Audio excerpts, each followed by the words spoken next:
हैं बेटा spring pendulum. Spring pendulum कैसे काम करता है और क्या टाइम पीरियड होता है। सबसे पहले मैं हॉरिजॉन्टल स्प्रिंग ले रहा हूँ। मान लो ये स्प्रिंग है, इस पर ये मास लगा हुआ है, स्प्रिंग कांस्टेंट के है। सपोज मैं इस स्प्रिंग को थोड़ा सा स्ट्रेच करूँ x,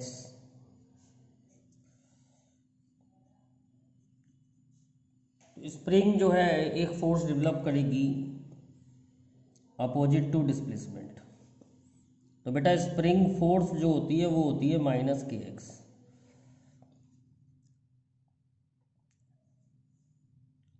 स्प्रिंग फोर्स होती है -kx, जिसमें x जो है वो डिस्प्लेसमेंट है। x जो है बेटा वो डिस्प्लेसमेंट है। अब हमने देखा कि फोर्स जो है वो नेगेटिव ऑफ डिस्प्लेसमेंट है, हैंस इट इज SHM। तो अब मैं क्या करता हूँ, इसे SHM की फोर्स के बराबर रख देता हूँ। तो -kx is equal to -ω²x। इस बार डिस्प्लेसमेंट बेटा x लिया है तो यहाँ पर y की जगह x लिख रहे हैं, कोई फर्क नहीं पड़ता। तुम y डिस्प्लेसमेंट मान लेते तो mω²y हो जाता। तो माइनस माइनस कैंसिल हो गया, x कैंसिल हो गया, k आ गया mω²। तो ओमेगा आ गया √k/m।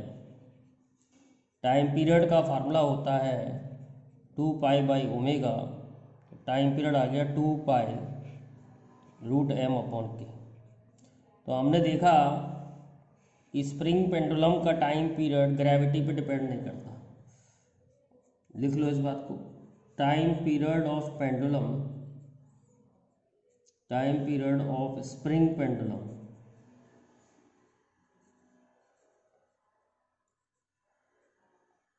does not depend upon gravity। Time period of spring pendulum जो है वो ग्रेविटी पे डिपेंड नहीं करता है। यहाँ से हमने ये सीखा। अब देखते हैं वर्टिकल पेंडुलम का टाइम पीरियड क्या आता है। अगर ये पेंडुलम हॉरिजॉन्टल की जगह अगर वर्टिकल होता तो एक स्प्रिंग है, इससे तुमने कुछ मास लटका दिया। मास लटकाने से पेंडुलम की लेंथ बढ़ जाएगी, मान लो x, और ये इसकी इक्विलिब्रियम पोजीशन है। तो हम जानते हैं स्प्रिंग फोर्स ऊपर की तरफ लगेगी kx। तो इन इक्विलिब्रियम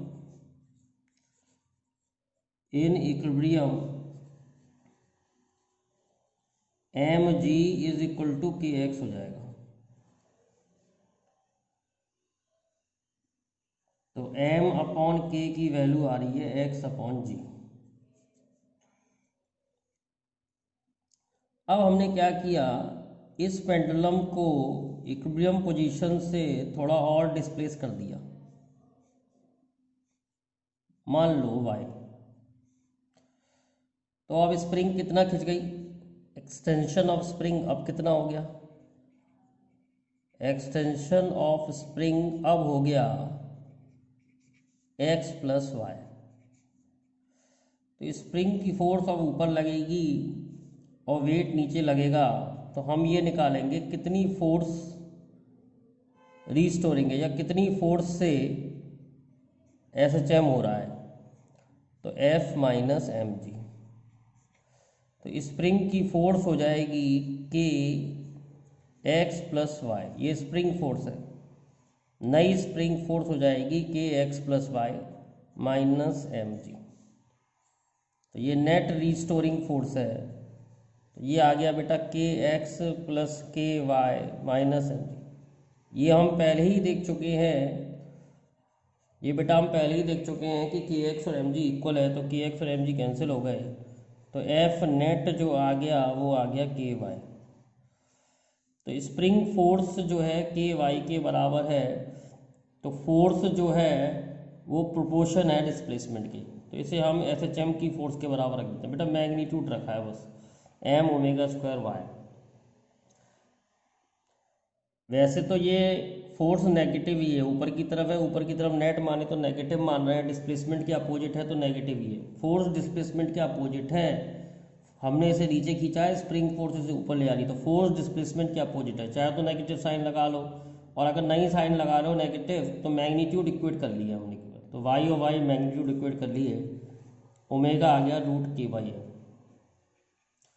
तो टाइम पीरियड आ गया 2 पाई/ओमेगा, तो 2 पाई√m/k। तो ये सेम टाइम पीरियड निकला, चाहे वर्टिकल पेंडुलम हो चाहे हॉरिजॉन्टल पेंडुलम हो, टाइम पीरियड का फॉर्मूला सेम आता है, ग्रेविटी पर डिपेंड नहीं करता है। इस फॉर्मूले को हम ऐसे भी लिख सकते हैं, टाइम पीरियड की वैल्यू x/g। बेटा ये x वो पोजीशन है जब ये इक्विलिब्रियम में था, यानी जितना स्प्रिंग पहले एक्सटेंड हुई थी वो x है। इस फॉर्मूले को देख के ऐसा मत सोचना कि ग्रेविटी पे डिपेंड करता है time period. Time period spring pendulum का ग्रेविटी पे डिपेंड नहीं करता है, ये डिपेंड करता है, क्योंकि ये दोनों फिक्स हैं, ग्रेविटी पे डिपेंड नहीं करता है। Time period depends upon mass and spring constant. अब देखते हैं बेटा स्प्रिंग इन सीरीज। दो स्प्रिंग सीरीज में हैं, जैसे एक स्प्रिंग अलग है और दूसरी स्प्रिंग अलग है, अलग अलग स्प्रिंग है, तो एक का स्प्रिंग कांस्टेंट K1, एक का स्प्रिंग कांस्टेंट K2, और ये मास ऐसे लगा हुआ है। अच्छा ये केस ऐसे भी हो सकता है कि ये K1 है और ये K2 है, ये ऐसे भी हो सकता है कि ये K1 है ये K2 है, मास ऐसे लटका हुआ है। दोनों ही केस स्प्रिंग इन सीरीज के। तो मान लो मैंने इसको थोड़ा सा इक्विलिब्रियम पोजीशन से, मतलब बीच में से यहाँ से थोड़ा सा एक्सटेंड कर दिया, मैंने इस स्प्रिंग पेंडुलम को थोड़ा एक्सटेंड करके छोड़ दिया, तो ये इक्विलिब्रियम पोजीशन है, वाई खींचा। अब याद रखना बेटा in series force same, force जो है सेम होगी दोनों स्प्रिंग में, force is same in both spring. अगर फोर्स सेम है, क्योंकि स्प्रिंग का फॉर्मूला -kx होता है, फोर्स का फॉर्मूला -kx है, फोर्स सेम है, k अलग अलग है तो x अलग अलग होगा, यानी कि डिस्प्लेसमेंट अलग अलग होगा। तो मान लो ये वाली स्प्रिंग का डिस्प्लेसमेंट y1 हुआ और ये वाली स्प्रिंग का डिस्प्लेसमेंट y2 हुआ, तो हम कह सकते हैं y = y1 + y2। अब y टोटल डिस्प्लेसमेंट है, टोटल डिस्प्लेसमेंट को हम लिख सकते हैं F/k। अगर हम फ्री बॉडी डायग्राम बनाएं तो जितना F इधर होगा उतना ही F इस स्प्रिंग में होगा, उतना ही F इस स्प्रिंग में होगा, और उतना ही F इस स्प्रिंग में होगा। तो फोर्स सीरीज में फोर्स सेम होती है, ये बात याद रखें, सीरीज में फोर्स सेम होती है, डिस्प्लेसमेंट अलग अलग होता है। तो टोटल डिस्प्लेसमेंट जो होगा सम ऑफ इंडिविजुअल डिस्प्लेसमेंट होगा दोनों स्प्रिंग का, तो y = y1 + y2। अब y1 है F सेम है, तो y1 है F/k1 और y2 है F/k2। तो 1/k की जो वैल्यू आ रही है वो आ रही है 1/k1 + 1/k2।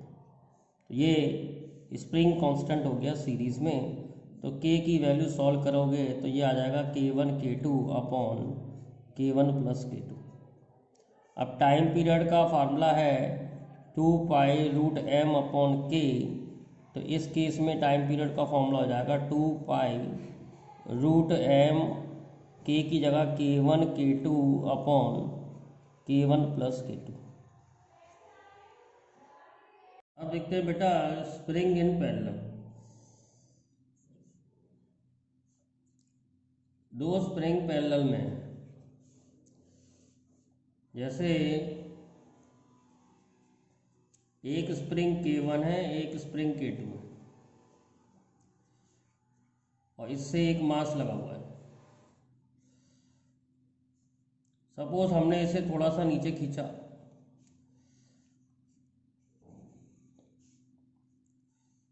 थोड़ा सा नीचे खींचा, मान लो y, तो दोनों स्प्रिंग बराबर बराबर खींचेंगी। तो in parallel y is same, यानी डिस्प्लेसमेंट इज सेम। पैरेलल में डिस्प्लेसमेंट सेम होता है, तो क्योंकि फोर्स जो है माइनस के वाई है, डिस्प्लेसमेंट सेम है, के अलग है, तो फोर्स अलग होगी, F will be different, F will be different. तो मान लो इसमें फोर्स F1 है, इसमें फोर्स F2 है, तो नेट फोर्स जो होगी वो होगी F1 plus F2। Net force को मैंने मान लिया KY, net spring constant K है। F1 फोर्स होगी K1Y और F2 फोर्स होगी K2Y। तो Y सेम है, सॉरी y सेम है, तो y कैंसिल हो गया, तो k is equal to K1 plus K2। तो पैरेलल में जो फॉर्मूला आता है स्प्रिंग कांस्टेंट का, वो आता है k is equal to K1 plus K2। तो टाइम पीरियड का फॉर्मूला हमने पढ़ा है 2 pi root m upon k, तो 2 pi root m upon K1 plus K2 आ गया। अब देखिए ये केस, देखिए ये K1 है, ये एक मास लगा हुआ है, और ये K2 है, तो ये भी जो है ना केस, ये पैरेलल का है, सीरीज का नहीं है। जैसे मैं इसको थोड़ा सा डिस्प्लेस कर देता है इधर, तो ध्यान दो, ये वाली स्प्रिंग y दबेगी और ये वाली स्प्रिंग y एक्सटेंड होगी, ये इसका एक्सटेंशन हो जाएगा, ये y खिंचेगी और ये y दबेगी, तो ये इसको वापस बुलाएगी, तो ये F1 हो जाएगा, और ये इसको इधर धक्का देगी, तो ये F2 हो जाएगा। तो यही तो केस हो गया, दोनों फोर्स ऐड हो रही हैं, डिस्प्लेसमेंट सेम है, फोर्स ऐड हो रही है, तो यही केस है। तो ये केस जो है स्प्रिंग पैरेलल का है, सीरीज का नहीं है, ध्यान रखें। एक एग्जाम्पल से और समझते हैं। जैसे एक स्प्रिंग ये है, एक स्प्रिंग ये है, ये एक मास से लगी हुई है, और तीसरी स्प्रिंग ये है। अब बेटा ये स्प्रिंग तो ये पैरेलल में है, और ये दोनों आपस में भी पैरेलल में, तो तीनों पैरेलल में हो गई, तो के हो गया, नेट के हो गया के प्लस के प्लस के, तो के आ गया 3k। तो टाइम पीरियड हो जाएगा 2 pi root m upon 3k।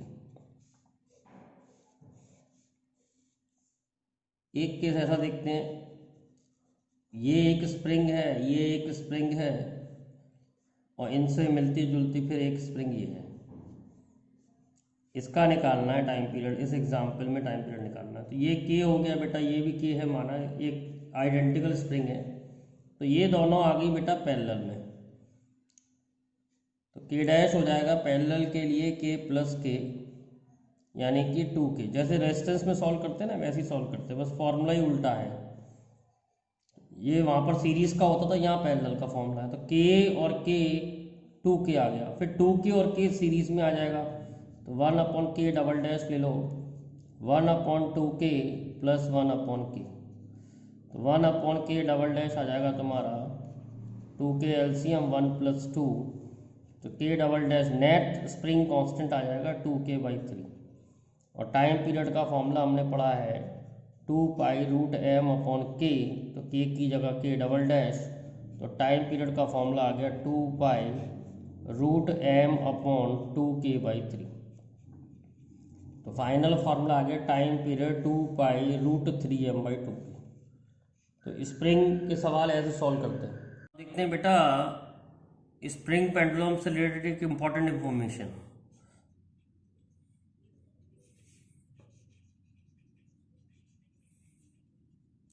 जो स्प्रिंग कांस्टेंट होता है वो लेंथ के इन्वर्स होता है।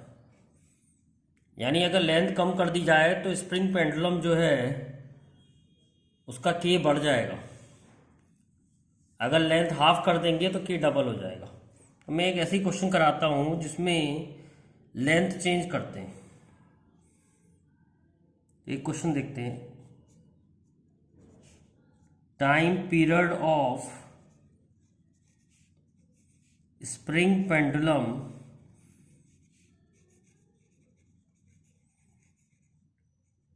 is t if the spring is cut in ratio 1:2 and longer part is used in pendulum,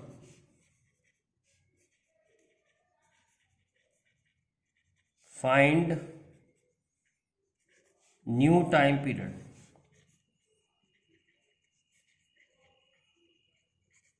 तो बेटा पहले स्प्रिंग का जो टाइम पीरियड होगा वो होगा 2π√m/k। अब हमें जब स्प्रिंग को कट कर दिया गया है और लॉन्गर पार्ट को पेंडुलम में यूज़ कर रहे हैं तो के निकालना पड़ेगा। तो एक स्प्रिंग है उसको 1:2 के रेशियो में पट, तो ये वाला जो लेंथ होगी ये हो जाएगी L/3 और ये हो जाएगी बेटा 2L/3। ये तो आपने पढ़ा ही होगा। टोटल लेंथ अगर 3 है तो उसमें से 1 पार्ट इसके पास है तो ये हो जाएगी L/3 और 2 पार्ट इसके पास है 2L/3 हो जाएगी। तो हमने पढ़ा है K is inverse of L, तो नया K निकालने के लिए K is inverse of 2L/3। दोनों को डिवाइड कर दो K/K', ये सॉल्व करके आ जाएगा बेटा तुम्हारा 2/3, तो K' is equal to 3K/2। तो नया स्प्रिंग कांस्टेंट 3K/2 हो जाएगा। तो टाइम पीरियड हो जाएगा 2π√m/3K/2। तो इस तरीके से हम नया टाइम पीरियड निकाल सकते हैं स्प्रिंग पेंडुलम का। अगर बेटा आपको वीडियो अच्छी लगी है तो लाइक करें, शेयर करें और चैनल में सब्सक्राइब करें।